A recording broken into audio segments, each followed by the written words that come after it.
रोज रोज तीच भाजी खाऊन कंटाळा आलाय. मग चला आज आपण बनवूया फक्त 10 मिनिटात तयार होणारी खमंग आणि चवदार सोलापुरी शेंगदाणा चटणी. सगळ्यात आधी शेंगदाणे भाजून त्याची साले काढून घेतली. आता कढईत अगदी थोडं तेल घालून हे शेंगदाणे मध्यम आचेवर थोडे खरपूस होईपर्यंत भाजून घ्यायचे. शेंगदाणे थोडे भाजले की त्यात लसूण आणि थोडं जिरं घालायचं आणि तेही या गरम तेलात हलकंसं मिक्स करून घ्यायचं.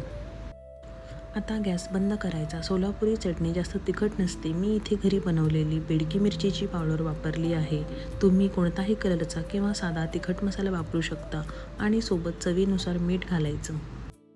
मिश्रण थोडं थंड झालं की मिक्सरऐवजी या दगडी खलबत्त्यात थोडं थोडं करून कुटून घ्यायचं. खलबत्त्यात कुटल्यामुळे शेंगदाण्याचं तेल सुटतं आणि चटणीला अप्रतिम चव येते. बघा, आपली झटपट सोलापुरी शेंगदाणा चटणी तयार आहे. भाकरी किंवा चपातीसोबत खायला एकदम बेस्ट. रेसिपी आवडल्यास नक्की लाईक करा आणि कमेंट करा.